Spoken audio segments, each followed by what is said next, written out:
Baiklah, Assalamualaikum warahmatullahi wabarakatuh. Perkenalkan, nama saya Hanifah Triana, NIM 21042277. Saya akan mempresentasikan tugas reformasi administrasi publik.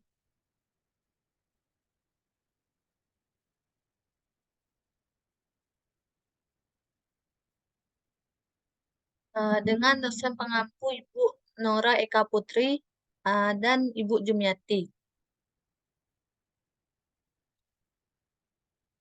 Implementasi reformasi sektor publik di berbagai negara berkembang. Implementasi reformasi sektor publik di berbagai negara berkembang dapat sangat bervariasi, tergantung pada konteks sosial, politik, ekonomi, dan budaya setiap negara. Reformasi sektor publik biasanya bertujuan untuk meningkatkan efisiensi, transparansi, akuntabilitas, dan pelayanan kepada masyarakat. Reformasi sektor publik adalah upaya untuk meningkatkan efisiensi, akuntabilitas, transparansi, dan kualitas layanan yang diberikan oleh pemerintah kepada masyarakat. Berikut adalah beberapa contoh implementasi reformasi sektor publik di beberapa negara berkembang. Yang pertama, India. India telah melakukan sejumlah reformasi di sektor publiknya, termasuk program Ahadar untuk mengidentifikasi penduduk dengan cara yang lebih efisien, mengurangi korupsi, dan meningkatkan akses ke layanan pemerintah.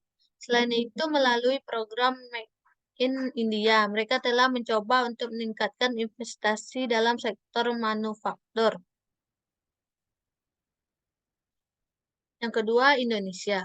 Indonesia telah melakukan berbagai reformasi, termasuk reformasi administrasi publik untuk meningkatkan pelayanan publik, reformasi perpajakan, dan upaya untuk meningkatkan transparansi dalam pemerintahan. Mereka juga telah berfokus pada pengembangan infrastruktur untuk mendukung pertumbuhan ekonomi. Yang ketiga, Nigeria. Nigeria telah berupaya untuk mengatasi korupsi melalui berbagai reformasi, termasuk pendirian badan anti korupsi yang kuat dan peningkatan transparansi dalam pengelolaan sumber daya alam, terutama minyak. Yang keempat, Mesir. Mesir telah berfokus pada reformasi ekonomi untuk meningkatkan daya saing dan investasi, serta informasi, sektor energi, dan infrastruktur. Yang kelima, Vietnam. Vietnam telah mengalami pertumbuhan ekonomi yang pesat melalui reformasi pasar dalam pendidikan dan pelatihan tenaga kerja. Yang keenam, Turki.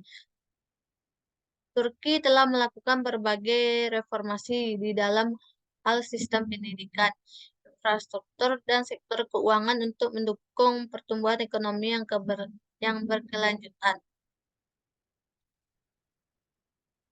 Isu-isu reformasi administrasi publik.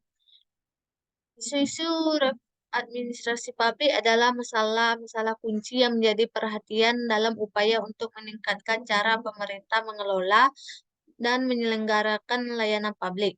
Isu-isu ini mencakup berbagai aspek dalam administrasi pemerintahan yang perlu diperbaiki atau diperbarui. Berikut adalah penjelasan lebih rinci tentang beberapa isu-isu utama dalam reformasi administrasi publik. Yang pertama, korupsi. Korupsi adalah salah satu masalah paling serius dalam administrasi publik. Hal ini mencakup penyalahgunaan kekuasaan atau posisi untuk keuntungan pribadi dan dapat merugikan masyarakat serta menghambat pertumbuhan ekonomi. Reformasi administrasi publik bertujuan untuk mengurangi atau menghilangkan praktik korupsi. Yang kedua, partisipasi masyarakat. Partisipasi masyarakat dalam pengambilan keputusan pemerintah merupakan elemen penting dalam reformasi administrasi publik. Ini melibatkan warga dalam proses perencanaan, implementasi, dan evaluasi kebijakan publik.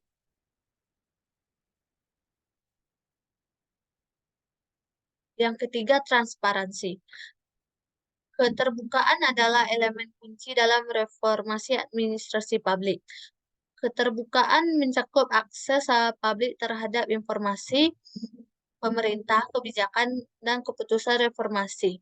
Mencoba memastikan bahwa proses pengambilan keputusan dan pengelolaan sumber daya publik dilakukan secara terbuka.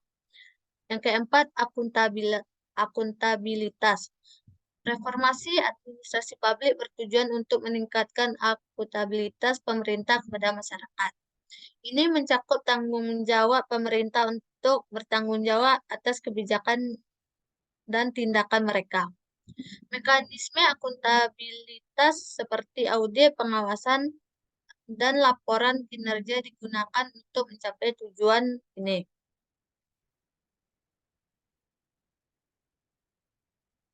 Sekian yang bisa saya sampaikan. Mohon maaf kalau ada salah kata. Saya sudahi dengan Assalamualaikum warahmatullahi wabarakatuh.